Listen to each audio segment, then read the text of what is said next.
What's going on, people? Welcome back to the channel. Welcome back to Saeed TV. Please hit the like button on the video. Please subscribe to the channel if you are new. Road to 150k subscribers. Rúben Amorim. I worry for you. This is a manager that I, for once, actually believe in the most. And people can say whatever they want. Oh, cool, you said this about previous managers. No. I've got a firm belief that we have a top manager on our hands.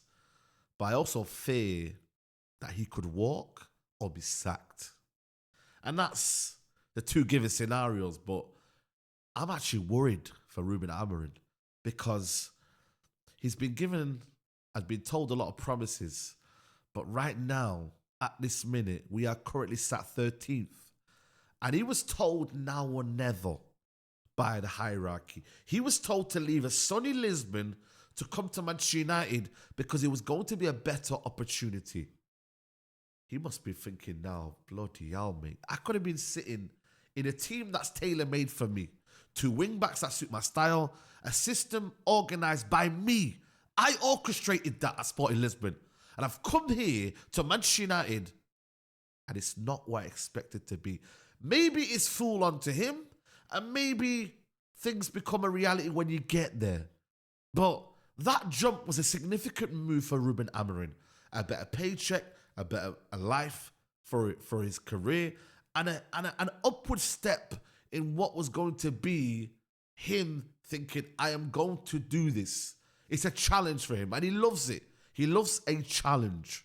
But my word, is this the biggest challenge? He talks about being the age of 50 and joking around saying, this job is aging me. He talks about riding the storm. The storm keeps on going. This is a forever-ending storm. And he's not wholeheartedly to blame. The guys at the top, INEOS, what an absolute shambles of a January transfer window. You bring him let's be honest with you, an inexperienced Dorgu. Again, maybe fitting the profile, but again, we can't put the pressure on a player of Dorgu who's been playing for 2 years to be like, you know what? You're going to take us forward. We bring in Aiden Heaven, 18 years old, but for the future. There are reports that the manager wanted a striker in the January transfer window. United didn't deliver. Matthias Tell, who, I ain't going to lie to you, he's not going to be the all-MB, but again, an option that Manchester United could have had. Manchester United didn't move quick enough for that matter. He chose Tottenham. What are we doing for the rest of the season? Can someone please explain to me? Because I can't lie to you. I think this is going to get worse. And I don't want people to just be like, you know what? Amorim out. I've been there before, guys. I've learnt my lessons. This team that we have assembled, the team that is there for this manager, I can't lie to you, man. It is absolutely garbage. That's one of the worst Man United teams I've ever seen. And I've been here for a long time. I'm 31 now. And I've seen bad teams in the last 10, 11 years. But that is, for me, the worst Man United team. I've got huge credit for the manager to stick by his beliefs. To say we're going to play a back three, and you're going to play my way, or you go on the highway. And Marcus Rashford now is at Aston Villa for that reason. Didn't want to play for this team, didn't want to train, didn't want to work hard enough. That's on him. Garnacho pulled up a strut and said, you know what, this isn't too... And then he's now back in line. We've got overpaid players. We've got players here from other managers. We've got players here on big wages not producing. Is that on the manager? We have got a team that has been assembled 600 million. And where are they? Where are they? Ante's at Real Betis. Casemiro's on the bench. But these results are really, really bad. And yes, there are things that I can blame on the manager. Could we be more attacking? Could we maybe a little bit adapt so we can press high up the pitch? Could we do certain things? No Manu as a striker. But when I look at it and I piece it together, man, We're doomed. We are doomed. And this ain't going to be a quick fix. This is not going to be a quick fix. But I fear that the manager right now is going to be the punching bag. Everyone is going to look at the manager and be like, it's your fault. How dare INEOS? How dare you sack a manager in the season? You then say to Rúben Amorim, it's now or never, but then you don't give him the tools to lead and to provide him for the rest of the season. How dare you? How dare you, INEOS? And you talk about the summer. He might not make the summer. Manchester City have spent nearly 200 million. They're in fourth. They've won 4 in a row. How dare you?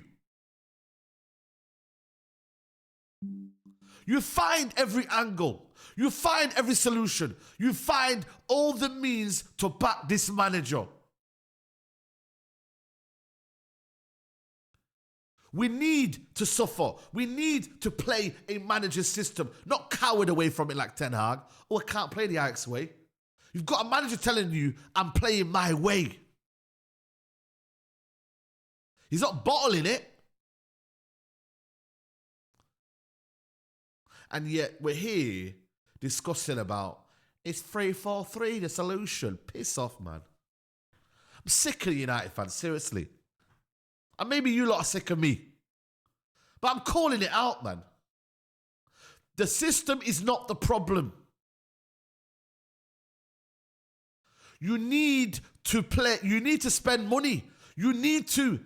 Man City have shown that. Chelsea have shown that. Bloody Arsenal have shown that. You need to spend money. You need quality. It's as simple as that. Oh, square pegs in round holes. We've been talking about it for far too long. Square pegs in round holes. It ain't going to work. We need to make significant changes. We need to. There needs to be a deep cleansing of this squad.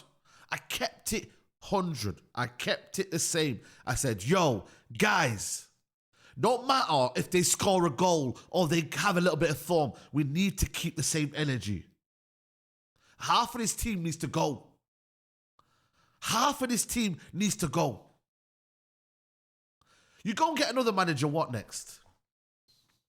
Because then them same players that this manager's brought in or about to bring in, what do you do with them? And what do you do by protecting these players? What does that achieve? We always keep protecting these players. Always. But this manager, I feel like the rope, man. I feel like, yo, listen. I feel like for me, this manager has got an impossible task. He really has. He's got a fan base that's suffering emotionally, physically, spiritually, everything. Khalas. Khalas. Every single thing about this United fan base is broken. So when they see a manager sticking by his principles, they say, nah, we want to go back to our comfort zone. We want to go back to the 4-2-3-1. We want to go back to playing that pragmatic style with the transition style. No. We don't want to do that. I don't want to do that. I need a manager to stick by his principles and not cower away from it. Because then these players win, INEOS win, everyone else wins.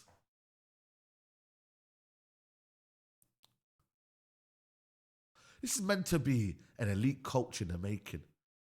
Apparently a successor to Pep Guardiola. Liverpool looked at him. Cool, they didn't want him in the end, but they still looked at him. Chelsea looked at him. Barcelona looked at him before Hansi Flick. There were top managers looking at this, top clubs looking at this manager. But all of a sudden, after 3 or 4 months, he's washed. He ain't the guy. You lot are giving up. I'm done with sacking managers, man. I swear down. I'm not naive to think that this manager could get sacked, by the way, because if the results keep happening, I'm not naive to think it's not going to happen. But I will say is, I will back this manager to the hill, because for me, I've just seen too much of this nonsense of it's always the manager. And I've been part of the problem for so long. And I admit it. I really do. Most of them, I stand by corrected. They should have been sacked. But I also wasn't maybe of the understanding that is a bigger picture to this. So for that, I admit and I apologize. But ultimately, the issue lies with the above. INEOS. I've been made to look like I'm INEOS in. Am I a prick? I'm not INEOS in. And I'm not INEOS out. I'm INEOS, show me something now. There ain't no time. There ain't no long-term project. It's now. Now, like you said with this manager, it's now. It's now. I wanted a full sale. I wanted a full sale. I never really trusted INEOS when they went in bed with the Glazers. But you know what I did trust? I trusted Omar Barado. I trusted Jason Wilcox. And I actually trusted Dan Ashworth because I said to myself, you know what? At least these guys have a CV. They have a resume. Cool. INEOS, you stay in the back. Let these guys do their jobs. And we should have some sort of football structure. Because we never had that. We had bankers at our football club. Bankers. Let's be honest, we had bankers. So why wasn't I of the understanding that I couldn't see my football club going and see what that structure was going to be made of? And so far, it ain't looking great. Season ticket prices, 66 quid. Are you taking a piss, Jim? To see what? There ain't no European football next year. What are you offering? What are you offering? Still got the same deadwood there. The training ground ain't that great. The facilities at Old Trafford ain't that great. What is there that you're trying to showcase to people?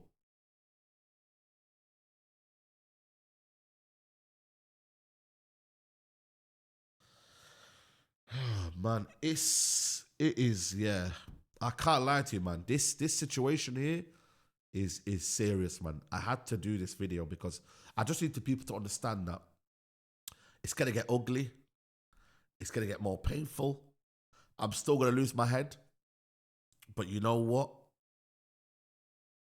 We cannot afford to sack another manager. It's simply not. It's beyond any sort of like. It's crazy. It's lunacy. Absolute lunacy. But the reality is that we are sinking right now. Forget top 6 next season.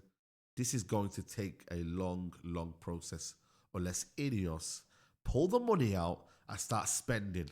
Yeah? Spend correctly, spend smartly, but stand by this manager and you back him. Do you hear that? You back him because this right here, you gonna get who next? Who? Who'd you go and get? Start the process again and again. I'm just sick of it. I can't. Honestly, a new manager comes in tomorrow. I can't get excited. I really can't. I really, really can't. Another manager comes in after this. For me, I just don't get excited. I really don't. I really, really don't. I'm at that stage now where I'm like, you know, seriously, man. It is bad, man. So we keep on going. We keep on going, man. Big games coming up that really don't mean anything, but we have to survive this because if we don't, I don't think Amorim does, man. And that is a sad reality, man. Because this is getting peak, man. This is getting peak. No strikers. Our strikers are Hoyland and Xerxes. Our attack is Garnacho and Ahmad. Lissandro's out for the season. There's no one really here to spark anything. You know, who's there to really come out and say, you know what, that play here, nah. It's all too bad. And it ain't getting any better soon. But let me know in the comments below, because maybe I'm a waffler, maybe I don't get it, and maybe I'm just reactionary. That's the buzzword nowadays. You're too reactionary. Cool, you let me know what's going on. Take care. Bye-bye. Peace.